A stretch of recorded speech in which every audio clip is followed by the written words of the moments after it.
Саламатсыздарбы, урматтуу телекөрөрмандар, мынакей кайрадан сиздер менен чак түш көрсөтүүсү өз кезегинде жолугушуп турган учурубуз. Албетте буга кубанычтабыз дегендей, бүгүнкү күнгө дем алыш жалпы эле баарыңыздарга амандык тилеп, мына ушул кыштын буюрса мына мынтип кар жаап баарыбызды кубандырып турган кези, кыштын кычыраган суук күндөрүндө жолуксак дагы жүрөктөрдү жаздып айталы. Себеби биздин мынакей студиябызды шаңга бөлөп, жалпы журтчулуктун жүрөгүнө жылуулук тартуулаган жакшынакай ырлары менен келип олтурган биздин чыгармачыл жамаат дагы да болсо студиябызды байырлап турат. Андыктан мен азыр жалпы бир четинен тааныштырып өтсөм, Мыскал Абышева эжекебизди бүгүн азыркы күндө менимче тааныбаган адам болбосо керек, себеби коңур уну менен бүтүндөй кыргыз журтчулугуна таанымал инсандардын бири деп атасак болот. Мыскал эжекебиз мына бир топ жылдан бери маданиятты өркүндөтүүдө, өнүктүрүүдө, өстүрүүдө өз салымын талыкпай кошуп келген инсандардын бири, Кара Кулжа райондук маданият үйүнүн кызматкери Ырчы эжекебиз. Жана ошондой эле Кадыралы Кожобердиев агайыбыз Сооронбай Жусуев атындагы орто мектептин мугалими. Жөнөкөй эле мугалим деп атоого жөнөкөй, албетте жупуну, бирок жасаган эмгектерин мынакей эл баалап, кадырман калайык баалап, мына мынтип төшүндө жаркыратып, жакшынакай белгилерин тагып олтурат. Демек агайыбыздын эмгеги бир топ экен деп мынакей көргөндөр азыр өздөрү дагы сиздин өнөрүңүзгө күбө болгондор айтат чыгар агай. Жана ошондой эле биздин мына ушул Кара Кулжа райондук жергиликтүү элдик таланттардын арасынан суурулуп кесиби медайым болгону менен бүгүнкү күндө чыгармачылыкка жүрөгү жакын экендигин айгинелеп, сонун ырлары менен келип олтурат биздин эжекебиз Зульфия Сулайманова эжекебиз. Кош келипсиздер. Жана ошондой эле Бейшеналы Тагайбаев агайыбыз Ойтал айылдык маданият үйүнүн жетекчиси. Жалпы эле барыңыздарды кош келипсиздер деп атайлы. Анан эми ушул кышта суук, жол кар дегендей, эсен аман келишиңиздер менен деп айталы. Себеби азыркы күндө бул өтө чоң эле мындай жүрөктү өйткөн маселе. Сиз келип сиздер менен жолугушканга чейин бир топ кыжалатчылыкты биз дагы жүрөгүбүздөн өткөрүп отурдук. Эми азыр келиңиздер. Көрсөтүүбүздүн башында бир чыгармачыл инсандарга биринчи сүйлөө дегенден көрө биринчи ырда деген оңоюраак да. Сиздер бир ырдап берсеңиздер, анан кийин маанайыбыз ачылып, бир өзүбүзгө келе түшөбүз, Канакей, андай сиздерден бир жакшы ыр.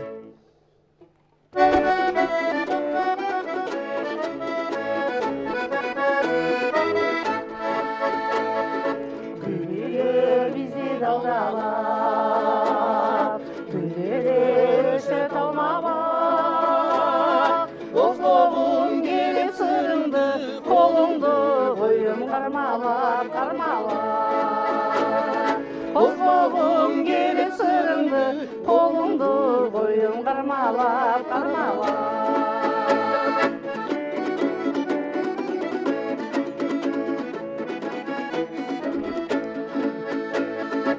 Аракет кылып күндөдө айтайын десем бирдеме, негедир жүрөк салтанат, жүрсөк да дайым биргеде, биргеде. Негедир жүрөк салтанат, жүрсөк да дайым биргеде, биргеде.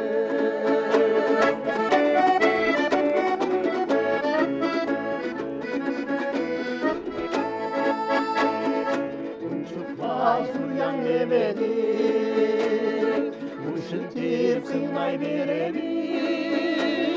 Ушун жеп алып тактырып, угузчу бир сөз деге бир, деге бир. Ушун жеп алып тактырып, угузчу бир сөз деге бир, деге бир. Ой, бале, баракелде, эң сонун чыгарма бул Жеңишбек Шамшиев агайыбыздын бул ырын менимче ырдабаган кыргыз болбосо керек. Канча да жүрөккө жакын чыгарма дегендей. Эми анда бирткеден сөз сала олтуралы. Мыскал эже, мынакей атартып алыстан келип аткан соң, жергеңиздерде кандай жаңылык, маданият үйүңүздөрдө эмне жаңылык, деги эле Кара Кулжанын эли эмне менен алек дегендей чыгармачылыкка кандай көз караш болуп атат? Ошолор жөнүндө бир ооздон жаңылык айта өтүңүз эже. Аны эмесе ушу жалпы журтчулукта биздин кыргыз телекөрсөтүүсү ЛТР телекомпаниясына биринчи ыраазычылык айтып кетелик. Бизден алыскы райондон калкынын атынан жалпы ушул келген биздин катышуучу өнөрпоздордун атынан салам айтам. Эл журтубузда дайыма аманчылык болсун, тынчылык болсун, жергебизде ыр-майрам, салтанат көп болсун. Ушул жакшы нерселерди чагылдырган ушул теле радио компаниясындагы баардык жамааттарга. Чындыгында биздин алыскы райондордо талантка, чындыгында аябай өнөрпоздорго дей келе материалдык эмес маданий мурасты алып жүрүүчүлөргө бай келишет. Туура айтасыз. Болгондо да кара болжа жергеси. Ооба, биз айта алабыз. Элдик таланттарды башка райондорго эмес, областтарга эмес, республикага көбүнчө таанытып келе жатат. Өзүңүздөр билгендей, быйылкы жылы жалаң ушул биздин катышуучулардын салымдары көп, элдик талант катары өздөрүнүн өнөрлөрүн тартуулап, эл жерди даңктап, баалап келе жатышат. Жакшы самалттар көп биздин райондо, жергебизде. Жакшы, эжеке.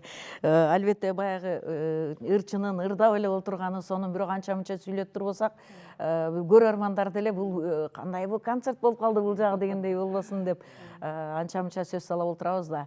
Эми келиңиздер дагы жакшырлардан жана даярданып атканыңыздарды угуп туруп ушундай бир жүрөк толкуп сонун ырларды ырдап аттыңыздар. Кадыр Алагайга бердик анда кезекте.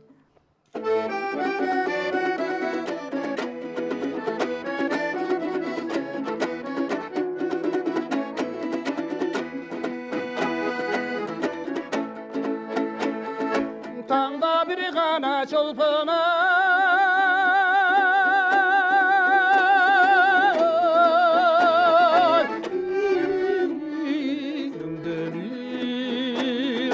yargılap sürdürü gülüşü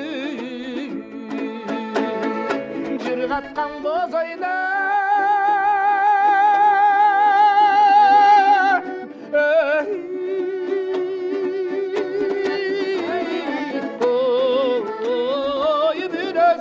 Oy çirkin yaşlıktın altın gülüşü Oy Akılın tunup bulakta Yarkar göz gider çırakta Nemge tedirgenden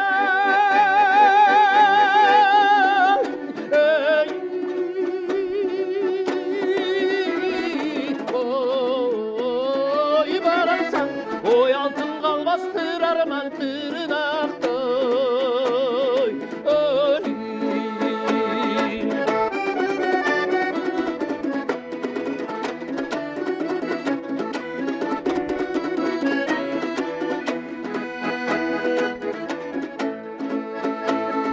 Men bulbul gana tangda da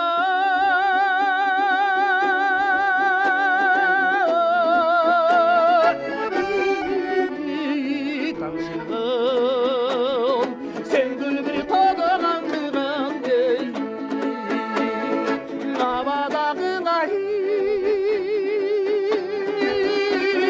Oy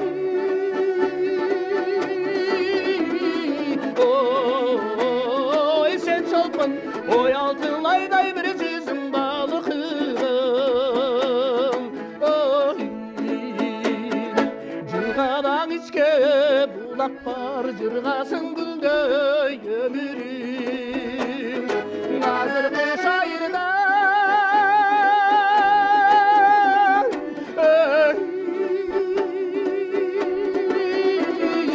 Oy yaşlardım Oy çirkin özündey bolsun alığadım Oy Ой, баракелде, агай, кадимки эле Жапар Шабалдаев агайыбызды элес көз алдыма тартылды, өз дагы окшоп кетет экенсиз. Эң сонун кайда жүрдүңүз агай? Эмдигиче бул эмгек сиңирген эл артистин ала турган бир өнөрүңүз бар экен да. Бирок чынында айтыш керек, сиз айткандай, чыныгы таланттар, нокура элдик таланттар элдин арасында жатат. Эми өзүңүздүн ошол чөйрөңүздө болуп аткан жаңылыктарыңыз жөнүндө, өзүңүздүн жеке чыгармачылыгыңыз жөнүндө агай кеп сала олтуруңуз. Эмне жаңылыктар дегендей. Рахмат. Эми бизде деле жаңылык эң биринчи эле бизде деле кыш түштү, кар жаады, күн сууктап, күн тартып калды. Эми баягы жыл мезгилинин өзүнүн баягы мезгили келип калды. Баягы кыздын кыздай, кыштын кыштай деп коебу, ошондой эле болгону эле жакшы го мен. Анан чыгармачылык жаатта, эми чыгармачылык жаат болуп атат. Мен өзүм мектепте музыка мугалими болгондуктан, эми күнүгө дебейин, эми ушу ар дайым ушу чыгармачылык менен алектенип, ырдап, өзүмдү өзүм баягы таптап. Канча жыл болуп калды агай иштегениңизге мектепте? Мектепте иштегениме 43 жыл болду.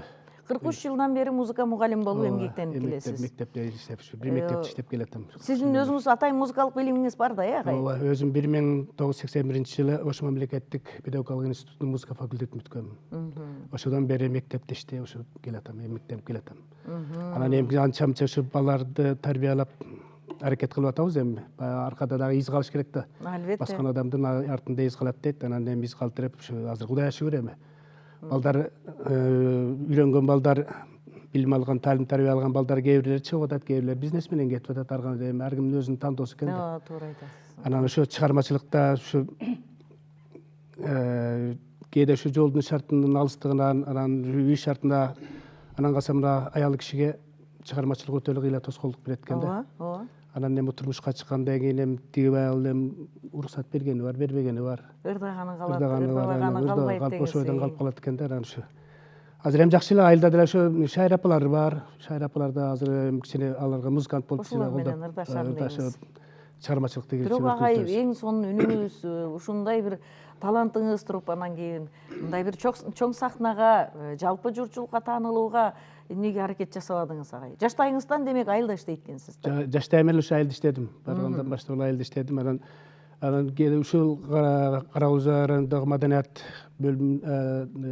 бөлүмүндө кээде ушу байланышчылар менен байланышып, ар кандай бир иш чаралар болсо келип ырдап, чорлоп турабыз. Булар менен байланышып турабыз жакын.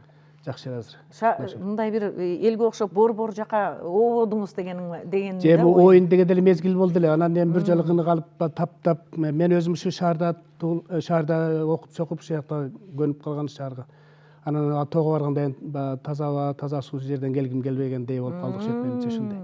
Анан ошодон тоодо калып калдым. Жакшы экен агай. Деги эле кайсыл жерде болбосун баары бир чыгармачылык деген нерсе жан дүйнөнү кытыгылап ырда деп турат эмеспи? Ырдап жүрө бериңиз агай. Өзүңүз айткандай баары эле жылдыз болуп кетсе, ким тарбиялайт?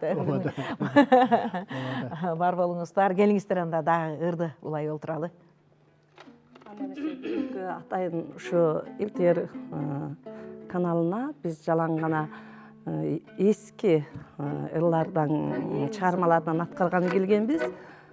Чындан азыркы учурда жеңил желпи музыкага аябай көнүп кетип атышат. Ошондуктан биз ушул эски ырларды даңазалаш үчүн, баркташ үчүн бүгүнкү чыгармабызды кайрадан элдик чыгармачылыкка ооба, буралы дедик. Эң сонун.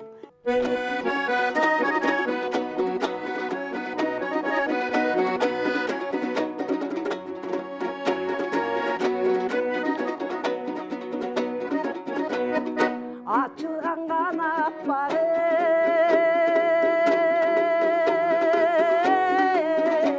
görsün, okşatıp koyun özünü. Alayım carmısın dedip çalganın kırmızı gerek gözü.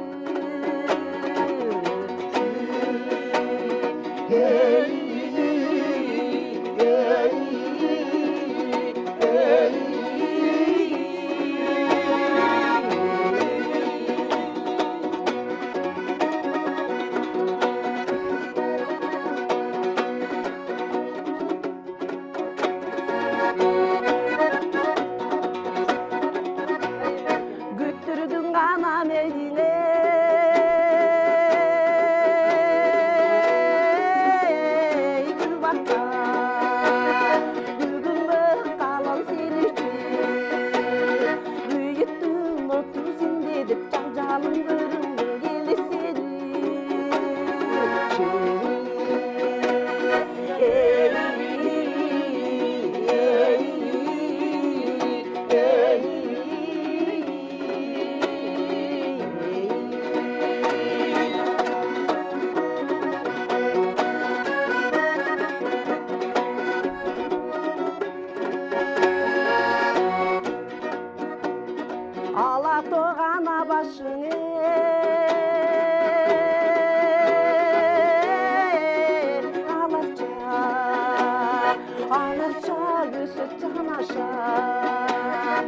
Alışıp oynop жүрөдү жалжалым ат эле жашар бала учагы эй эй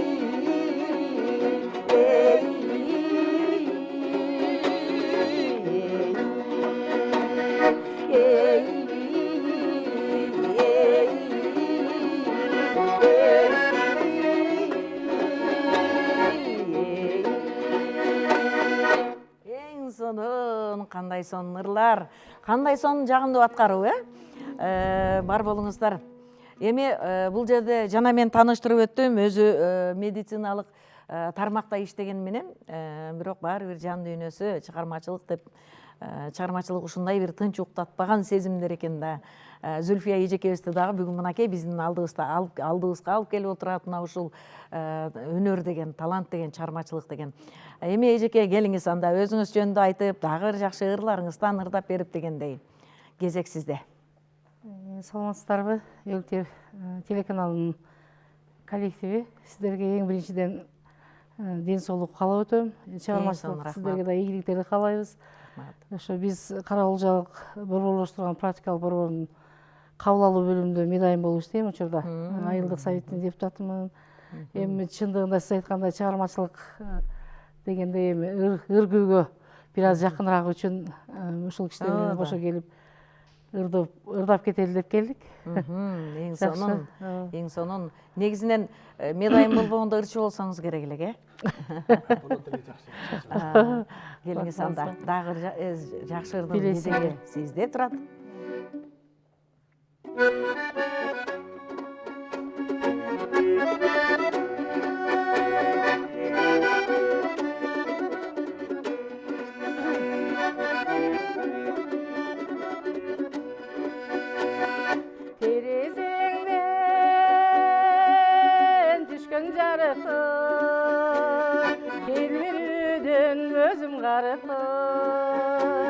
Үмүтүмдү тартып алчудай, күдөрүгүч жанымга мыкты.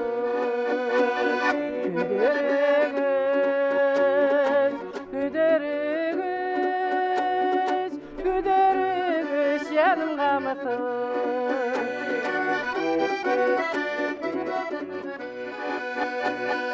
Жесүбү мени арбаган, же үмүтпү мени алдаган, менин албаган, кишенделеп чыга албаган,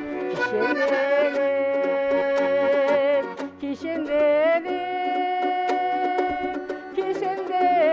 чыга албаган.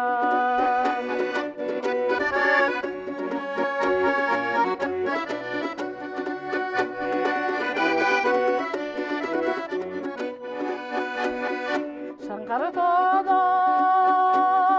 болу чулаған, ойлары қалды бір өтілбаған. Убалымнан менің қорқпастан, ұйқы сүйім сенсің ұрбаған. Ұйқы сүйім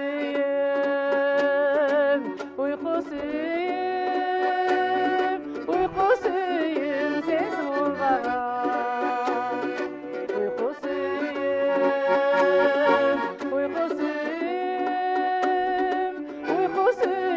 Сенсің ұрбаған. Ең сонун, рахмат. Жакшы ыр экен негизи. Эжеке, бул ыр кимдин калемине таандык болуп калат, автору, бул чыгарманын автору?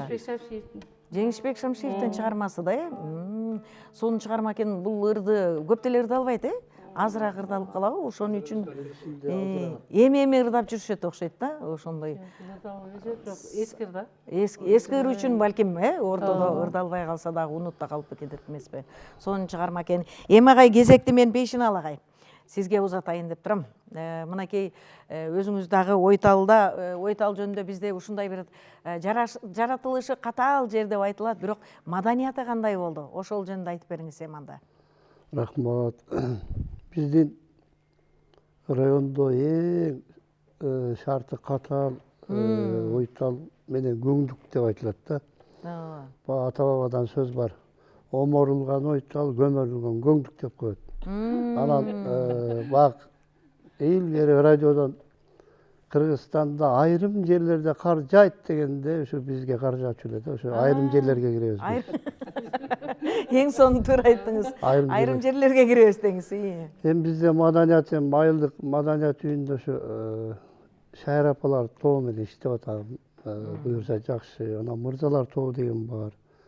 Мырзалардан да топ түздүңүздөр. 2 топ менен иштеп атам. Канча жаштан ал курактары кандай? Курактары эми чектелген эмес, эми ар кайсы куракта. Бириси 50дөн ашкан, бириси 30да, бириси 35те дегендей. Негизинен мырзалардын чогулушу кыйыныраак го, айымдарга караганда. Жок, айымдарга караганда мырзалардын чогулушу жеңилирээк болуп атат мен үчүн. Айымдардын чогулушу кыйын экен. Сиздер тарапта балким айыл жеринде активдүү мырзалар бардыр, айыл жеринде айымдарды чогулушу бир аз оорураак. Себеп ар кандай эми шарт менен да. Шарттар бар, ооба, туура.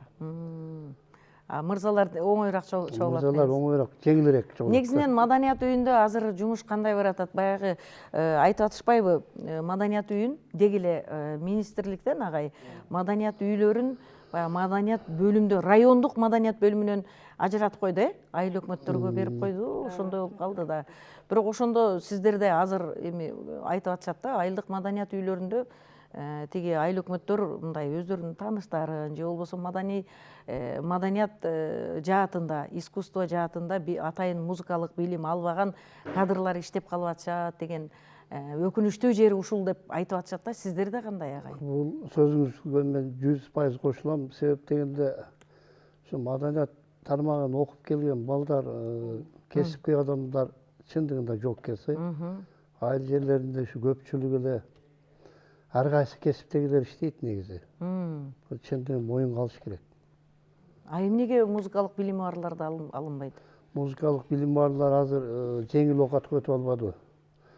Шаарга келип эле бир 2-3 жерде запись кылып алып анан тойлорго барып, тойлорго барып, кичине акча иштеп дегенде анан айыл жеринен эми шаарда багы жашоо жеңил. Маданий атайын маданият очогунда иштөө же болбосо мамлекетке иштөө кыйын болуп калды. Ошентип жүрүшөт. Ар бир ишти сыртынан баа бериш жеңил да. Бирок учурунда ошону аткарыш оор нерсе. Бирок Кудайга шүгүр, эми мамлекет азыр өнүгүү өсүү жолуна түшүп калды. Маданиятка да бир аз болсо да көңүл бөлүнүп атат. Айлык акыларды бир кезде 4.000, 3.000 менен айлык алчу элек азыр буюрса жакшы көтөрүп койду. Сиз канча жылдан бери иштейсиз агай? Мен өзүм маданият үйүндө ушу 10 классты бүткөндөн эле иштедим, бирок нештатный болуп иштедим да, ушу штатный болуп иштегеним 10 жылдан ашып калды. Билим алганга чейин ошондой штаттан сырткары болуп иштедим. Мен музыкалык билимим жок. Кечээ кийин эле 2012-жылы филология факультетинин тил адабиятын сырттан окуп бүтүргөм. Негизги музыкалык билимим жок. Табият берген. Демек бул суроо дал өзүңүзгө тийиптир да, мен берген суроо, Бирок табият берген ушу талант менен ушу жашап келатам. Эң сонун өзүңүз айткандай анча-мынча ушул айылдык маданиятка чынын айтуу керек, элет жерине кызыгышпайт, туура айтасыз, баардыгы кимдер айткандай окуттук, бирок бизге келип иште десек окуп бүткөндөн кийин башка жака кетип калды дегенде, агай ошондой болот да. Туура айтасыз, өзүңүз айткандай шарты да катаал болсо, анан ал жерде генерал болууну каалабаган жоокер эмес, баары чоң сахнаны эңсейт дегендей. Жылдыз болууну самайт, албетте. Келиңиздер анда, ырга улай олтуралы. Мен дагы Жеңишбек Шамшиевдин калемине таандык сөз обону Жеңишбек Шамшиевдики балбулдап жанат сүйө оту деген бир чыгармасын аткарып коет. Агайдын ырдалбаган ырларынан алып келтирсиздер, сонун ырдаңыз.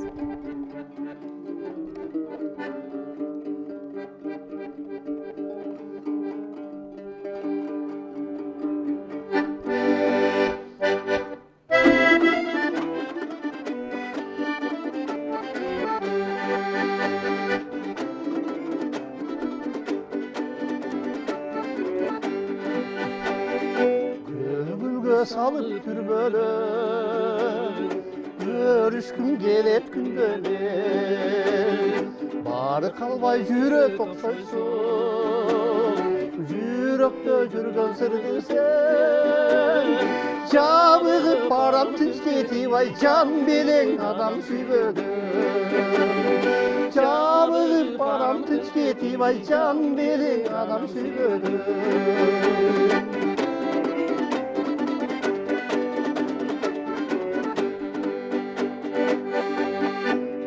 сайын атап атыңды элесин көзгө тартылды көргөндө дүрттеп от жанып көбөйттүң менин дартымды кый чалыш талай күн өтүп ай кыл чайсам эми артымды кый чалыш талай күн өтүп ай кыл чайсам эми артымды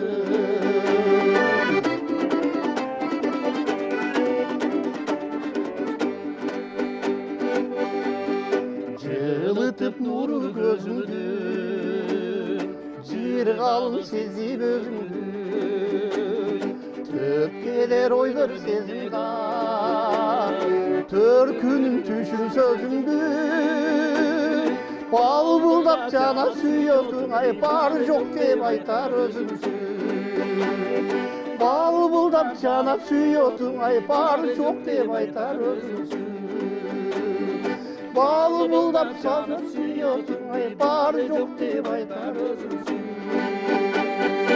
Ең сонун азаматсыздар. Кадыр агай, азыркы учурда сиз айткандай жаштардын баары шаарга кетип калат деп атпайбызбы? Бирок айыл жеринде, элит жеринде азыркы күндө ушул улуттук музыкага комуздан сабак бересиз да агай. Ушул улуттук салттуу биздин баалуу мурастарыбызга кирген ушундай музыкалык аспаптарга, музыкага кызыккандар барбы негизинен? Кандай ошолордун, мисалы жаштардын, кичинекей муундардын табиети кандай? Ошолор жөнүндө айтып бериңизчи. Эми бул тоо жеринде бизде баары эле жаштар баары эле жакшы. Умтулушат, үйрөнүп атышат. Анан бирок азыркы мезгилде эркек балдарга караганда кыз балдар сал активдүүрөөк болуп кетип атат да. Азыр көбүрөөк ушу талпынып талантка талпынгандардын көпчүлүгү кыз балдар болуп калды. Мен эми көп жылдан бери ушу балдарга комуз үйрөтүп, комузда сабак берип келем. Анан ошондо дагы балдар бир 10 кыздын ичинде болсо бир 2 бала ушундай эле болот да. Анан калгандары жалаң кыздар. Анан эми кээде мен тамашалап айтам, бул эркектер эмне пассивный болуп баратасыңар эмне бала деп. Анан антсе деле болбойт. Эми эркек балдардын немеси азыр эми башка сырткы иштерди жасап, сыртта жүрүп жумуштарды ошол жасагандыктанбы, айтор же малжан кармагандыктан ошол менен колдору бошобой калып, ошодан колу байланып калат деп да ойлойм да. Ал эми кыз балдар бүтүн ишинде ичин шыпырып, сыйрып коюп, анан эми бирок эми баягы азыр канча дагы Умтулуу кайсыл бала болбосун умтулуу азыр өзүнүн умтулуусу жакшы бар эле.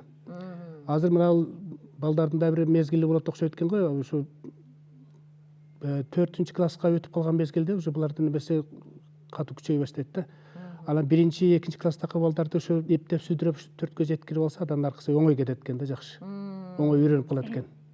Азыр мен ушундай кездешип калды да, анан мен паамдап өзүм эле мындай жыйынтык чыгарып ушундай окшойт деп ойлоп калам да кээдечи. Азыр эми жакшы, айыл жергесинде комузга, аккордеонго кызыккандар көп. Мен эми аккордеонду билбегендиктен, кээде нотаны билгендиктен, нота менен эле кичине көрсөтмө берип коем, анан өздөрү кайтара өз жөнүндө кетет. Кыргызда сөз бар го, 1% өнөр, калган 99% аракет. Ошол дегенде азыр ушундай эле түш келип калды, болуп калды эмес. Азыр жакшы, азыр Кудайга шүгүр. Мен эмнеге суктанам билесиздерби? Могу казак туугандарда ар бир 3-чү бала домбура ойнойт, ар бир 3-чү кыз домбура ойнойт. Деги эле 3-чү, 4-чү адам сөзсүз түрдө ошол домбураны билишет да. Бул нерсе ушул биздин сиздей профессионал, өзүнүн ишин сүйгөн, баягы нотаны билген балдардын ошо ызы-чуусуна да чыдап, айылдык мектептен башталат да, билимдин башаты. Ошол жерден берилсе жакшы болмок да. Ошондо биздин азыр менимче менмин деген жылдыздарыбыз деле бир айрымдары музыкалык аспап билбейт. жеңилирээк ушул компьютер менен жаздыруу, минусовка менен ырдоо, жандуу ыр десем ошол минусовкага өтүштү. Бирок улуттук ушул аспапты билбегени өкүндүрөт албетте. Мынакей чет мамлекеттерге дагы көбүрөөк чыга албагандыгы ушул болуп калат болуш керек деп ойлойм да. Чынбы, кандай деп айтасыздар? Сиздердин оюңуздар ушул жөнүндө билгим келет да. Чыгармачыл инсан деген сөзсүз түрдө керек болсо ар бир кыргыз ушул улуттук аспаптарда, музыкада ойной билүү керек деген оюм бар да. Сиздер кандай ойлойсуздар? Толуктаңыздарчы. Азыркы мезгилде чындыгында ушундай жакшы суроо, бул жүйөлүү нерсе да. Чындыгында биз башында эле айтып кеттик, жеңил желпи деп. Бул улуттук аспабыбыз болгондон кийин айтылып атат, сөзсүз билишибиз керек деп. Эгерде башка жерге барса, сен өзүңдүн улутуңду, тилиңди, дилиңди баары бир өзүң айткың келет. Анан кана сен кыргыз болсоң, кандай өнөрүң бар деп. Биринчи эле өзү өлкөнү, мамлекетти маданият менен эле спортта. Чындыгында бул комузду, эми экинчи биздин деле кыргыздын аспап болуп калды, аккордеон деле. Анан ушул улуттук аспабыбыз менен чындыгында көңүл бурбастык. Кийинки жаштарга мына айыл жеринен чыгып келишет. Анан көбүнчө ушул шаар тарапка келгенден кийин мен жээрип башташат деңиз. Мүмкүн ошол өзүнүн кызыгуусун кээде башкага өткөрүп беришет да, кандайдыр бир алмаштырып алышат. 50% болгондо деле ошол 50%тин жок эле дегендей бир 10%-ын ала жүрсөк, ол жакшы болмок да. Анан жеңил желпи, жана минус, плюс деп атат.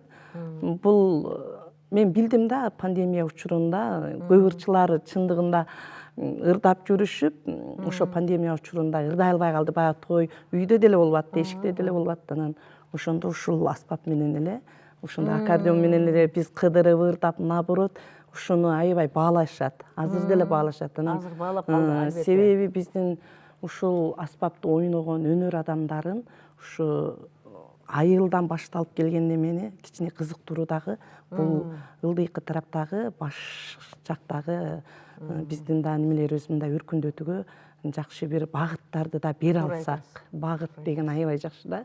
Анан эркек бала, кыз бала деп атат биздин кесиптештер, бул таланттар айтып атат. Чындыгында эркек бала көбүрөөк баягындай жумушка неме кылган үчүн ошондой болуп атат да, башка немелерге. Анан өнөрүң болсо көргөзө бериш керек. Андан эч тартууну деген болбош керек. Жандуу үн менен ырдоо деген бир жакшы жарлык дагы. Жакшы бул. Чыныгы таланттарды талдоого бир ыңгай болуп калды да. Түрткү берди. Үмүтүбүз аябай чоң болуп атат биздин. Комуз үйрөнүүгө болобу мускалы же? Болот, аракет болуш керек. Агайдан суранып атам. Онлайн болсо да комуз үйрөтөбүз. Азыр эми спортто деле мындай болуп калбадыбы? 50+ деп 50 жаштан улууларды дагы бир волейбол командаларын түзүп ушинтип атпайбы? Демек 50+ деп туруп комуз сабагын үйрөтсө болсо керек. Ошондой бир курстарды ачып, онлайн болсо да үйрөтүңүзчү деп. ошондой кылыш керек экенсиз дагы. Кийинки чактышка комуз үйрөнүп келели агай. Ушундай бир чындап эле сизге бир аванс катары ушундай бир шарт коелу. Кийинки көрсөтүүдө ушул 50+ курактагы адамдардын бир комуз ойногондорун үйрөтө келиңизчи, агай көрөлү. Аракет кылалы. Болор бекен дегендей, Болуп калар Кудай буйрса, аракет. Будан өзүнөн дагы Мен өзүм аябай Албетте. кыздар болуп жүрөм. азыр мынакей кийинки мезгилде апалар, шайыр апалар деп шайыр атка конушту. Шайыр апалар деп алды, биз ага элечек апалар десек болбой эле шайыр апа дешип эле шайыр деген атты ушундай жармаштырып алышты да. Бирок эми апалардын шайыр деген сөз бул эми кандайдыр бир деңгээлде ага элечек апаларыбызга мындай бирке баасын жеңилдетип коюп аткан сыяктуу да. Бирок апалар ошол учурда жанагы улуттук каада салтты жандандырып атышат эң сонун. Бирок ошол учурда ушул улуттук аспаптарды кылгыяк, комуз, ооз комузду жандандырышса андан да сонун болмок да, эң сонун. Келечектеги пландар да бар. Ошондой болсо жакшы болот эле дегендей. Албетте эми кулагына күмүш сырга бул да болсо уккандарга айта жүрөсүздөр. Келиңиздер кайрадан ырдайлы. Агайга берсек. Келиңиз.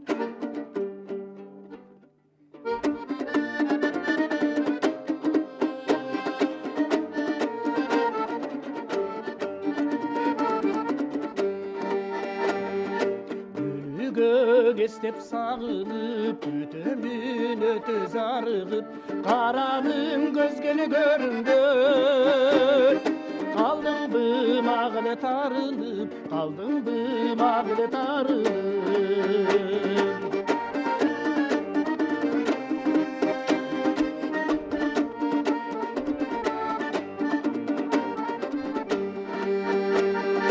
Тамаша бүткөн кыялым, тартамын сенде бубайым, табылып жаштыр дарысым. Таркаса бологумары, таркасаң бологумары.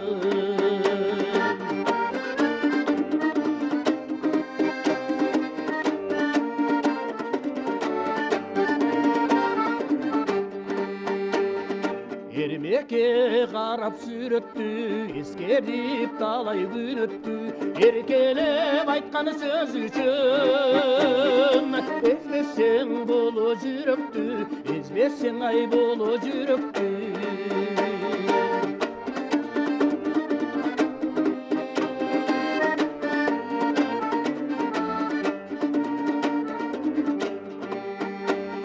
Жаш кезде болот жаңылыш, жарабай жаным тарыныч, жанаша келчи жанымай. Жазылсын күткөн сагыныч, жазылсын күткөн сагыныч. Жанаша келчи жанымай, жазылсын менде тарыныч, жазылсындай менде тарыныч. Баракелде, сонун ырлар. Бар болуңуздар. Негизи эле ушул башка чет мамлекеттерди салыштырып отуруп, анан кийин ушундай биздин маданият кандай өнүгүүдө деген бир салыштыруу жүрөт да, анализдеп көрөбүз эмеспи? Биздин азыркы мезгилдерде чындап эле таланттуу жаштар дагы көбөйгөн, маданиятыбызга көңүл бөлгөнү, жетекчилигибиздин, бийлигибиздин көңүл бөлгөнү андан да сонун дегендей. Ошол маданият очокторуна бир канча материалдык каражат бөлдү, андан да кур калган жоксуздар деп ойлойм. Сиздерге да бөлүнгөн чыгар, эмнелерди алдыңыздар дегендей. Эмнелер болду сиздер жакта? 2024 жылкы бюджетте ушу жеке өзүбүздүн маданият үйүнө 250 000 сомдук акча каражаты бөлүндү. Ага музыкалык аппаратура алдым. Бир аккордеон алдым. Жанагы шайыр апалар деп атпайбызбы? Ошолорго 11 айылга баягы көйнөк, кемшелин тиктирип бердим. Буюрса жакшы. Жылыш бар дегендей. Албетте, бирок ошого жараша жемиши да болот дегенде.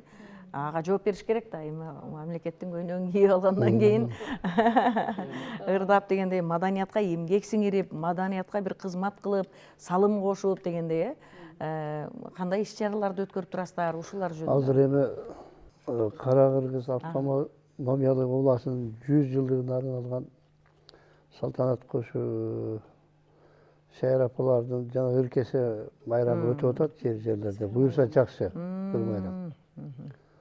Жакшы экен. Айтайын дегеним ушу. Жакшы экен.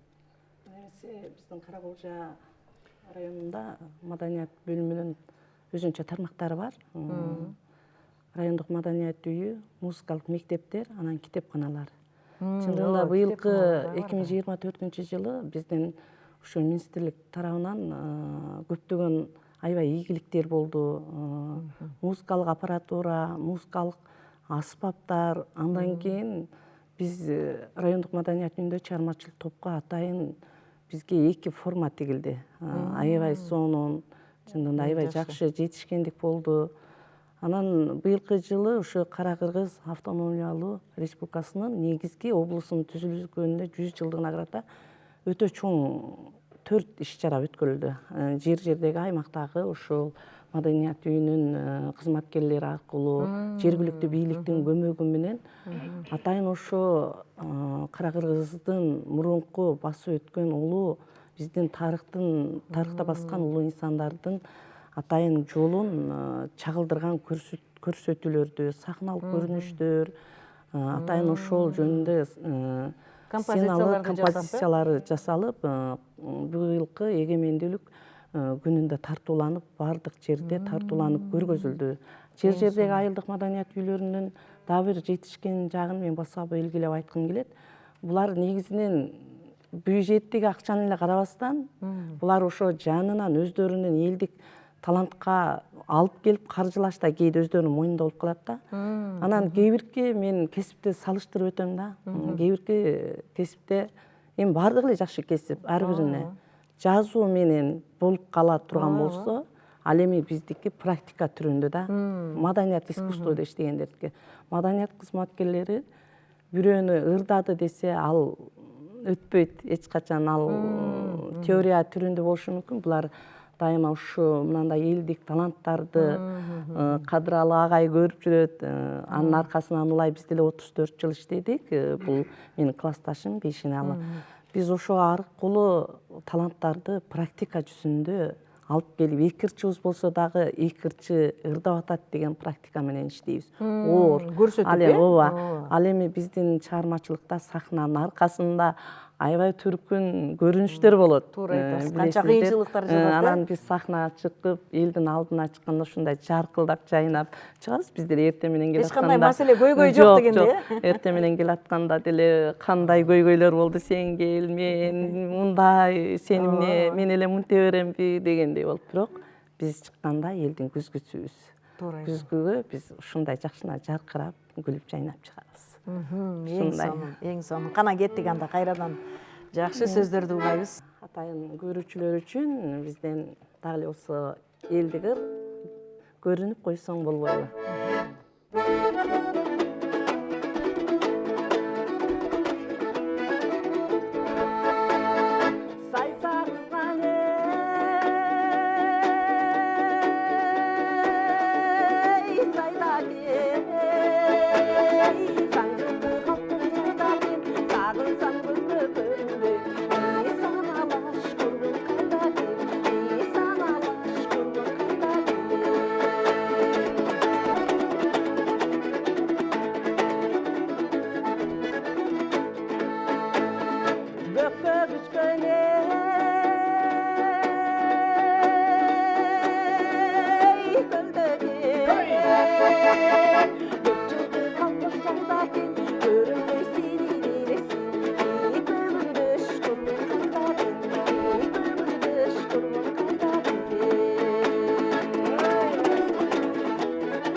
Баракелде, сонун ырлары.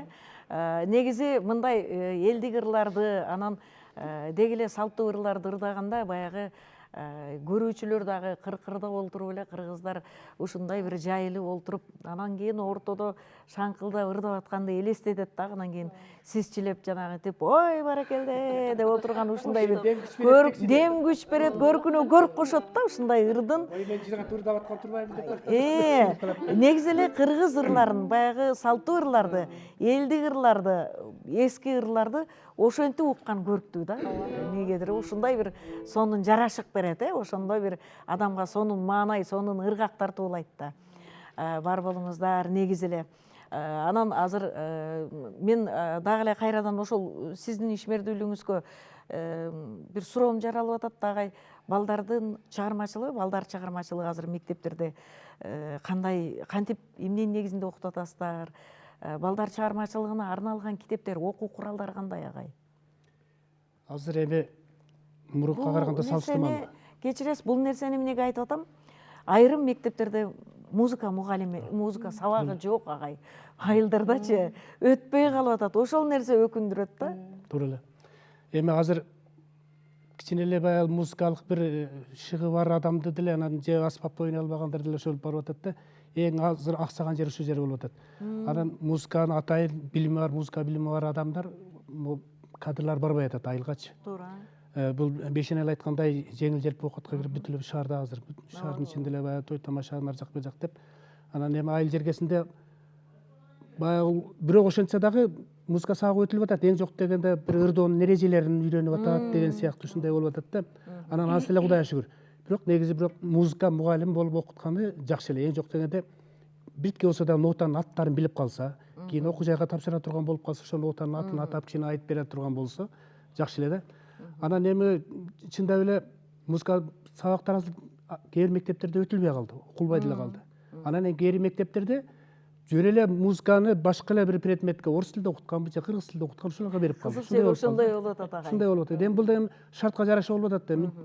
Окулбай калгандан көрө эң жок дегенде кичине окулуп ырдалып турсун дегенде бир Жок дегенде ырдап турсун. жок дегенде ырдап турсун деген ал жагы деле туура болуп атат. Эми ал жеринде мындай кадрлардын барышы кыйын болуп, барбай ушундай неме болуп атат да. Бирок музыка жанагындай китептери, окуу куралдары. Окуу куралдары азыр жок, башта жок келсе эле. Жагынан чыгып атат дейт, азыр бизде эми 1-класстын, 7-класстын музыкасы жок болуп атат. Калгандары жакшы, жагыланып чыкты. Жакшы болуп калды түзүгө эле. Мурдунка караганда жакшы. Эми мурда китептер жок па, Союздун мезгилиндеги китептерде, орусча, кыргызча китептерде окуп атат. Азыр эми Кудайга шүгүр. Азыр эми жакшы эле болуп калды. Анан баягы кадр, музыкалык кадр бар мектептерде түзүгө эле жакшы. Эми эң жок дегенде аккордеон тартып бир кече болсо, аккордеон тартып коштоп ырдап. Анан азыр эле айтып аткандай эми Кара Кыргыз автономдук облусунун түзүлгөндүн 100 жылдык мааракесин өткөрдүк жакында эле. Мектептерде да ошо конкурстар болуп, класс аралыктар болуп, жалпы мектеп боюнча болуп ушундай конкурстар өткөрүлдү, жакшы. Эми айыл жергесинде болсо эле бардык азал техниканын заманы экен, бардык эле техника менен болуп калды, башкаруу бүт эле баары. Анан ошо аккордеон ырдап, микрофон кеңири, баягы мурдакыдай бир топ эл отурса, бер жакта ырдап атса, ар жакта элдин ызы чуусу менен жетпей калмай жок. Азыр эми жакшы, Кудайга шүгүр. Заман жакшы, жакшырып барат, жакшы эле. Эң сонун бар болсун агай, куткулсун ушул жашоонучу. Ушул жашоону куткулсун. Жакшы болсун. Жаратканга жакшы деп айтып туралы. Ооба, жакшы, шүгүр, дагы шүгүрлүү. Ооба. Келиңиздер анда, албетте бизге бөлүнгөн убакыт соңуна чыгып турат. Андыктан жергеңиздерде дагы да болсо жакшы ырлар ырдасын. Негизи бүгүн аябай сонун ушундай бир жакшы ырларды тандап келиптирсиз. Мен ойлойм, көрөрмандар деле жыргап угуп аткан чыгар. Кайрадан бир жакшы ыр менен көрсөтүүбүздү соңуна чыгабыз агайлар. Мен азыр Асан Керимбаевдин жаштык кез деген бир жакшы чыгармасын аткарып берейин. Сөзү Байдылда Сардан коюптур.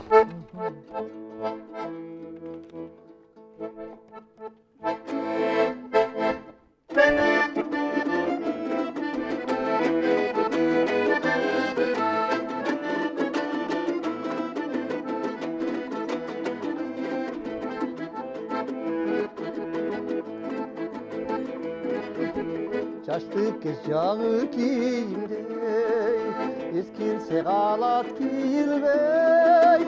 Бозулган бойдон жүрбөшүң да, болжолуң өтөт билинбей. Бозулган бойдон жүрбөшүң да, болжолуң өтөт билинбей.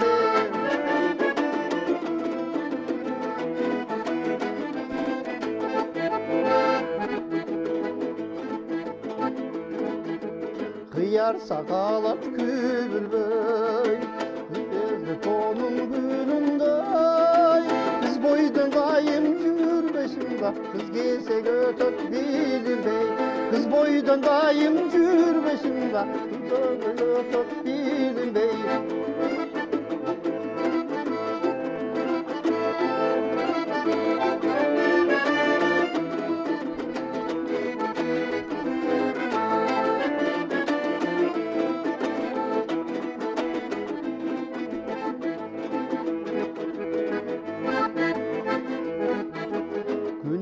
Seni candagan, gülgün yaş kelbet kayradan.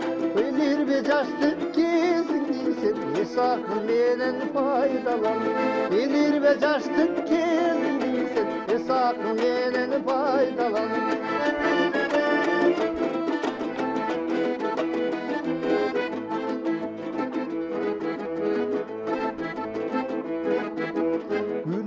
Gülük küçünde, Tuylayta tulpar tuşunda, Turmuşka öçmesiz kaltırda, Tuyağın bütün учурда, турмушка өчпөс сиз калтырда, туягым бүтүн учурда, турмушка өчпөс сиз калтырда, туягым бүтүн учурда, туягым бүтүн учурда.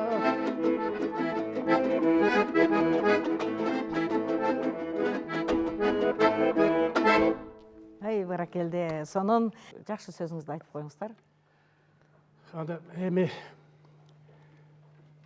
биринчиден ушу сиздерге чоң рахмат. Талантыңызды эл журтка жарыялап отурган сиздерге чоң рахмат. Элтер теле радио компаниясынын жалпы жамаатына ийгилик ишинде ден соолугу болсун. Ден соолук болсо баардык нерсе болот эмеспи? Аман болуңуздар, тынч болуңуздар, иштериңиздерде ийгилик болуп, ар дайым ушу жүзүңүздөрдөн күлкү кетпесин. Бар болуңуздар.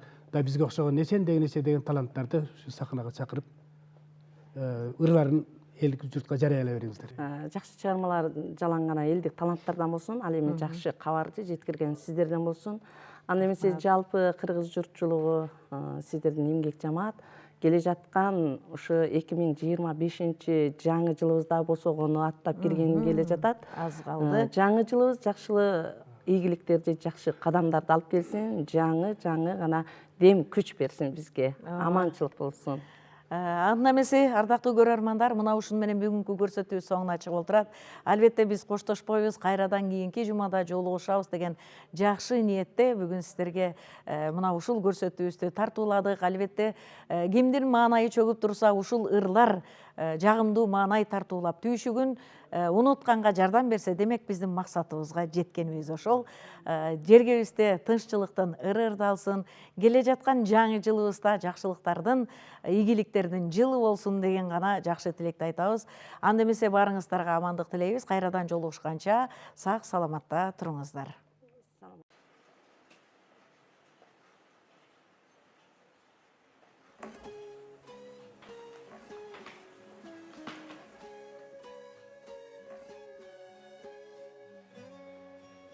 Апа, батаңызды беріңіз, мен Казакстанға барып келейін. Балам, туура кыласың. Барып, ордош туугандардан кабар алып кайт. Биздин кыргыз элибизден салам айтабат. Жолуң шыдыр, жолдошуң кызык болсун. Ай барып аман кайт. Амин.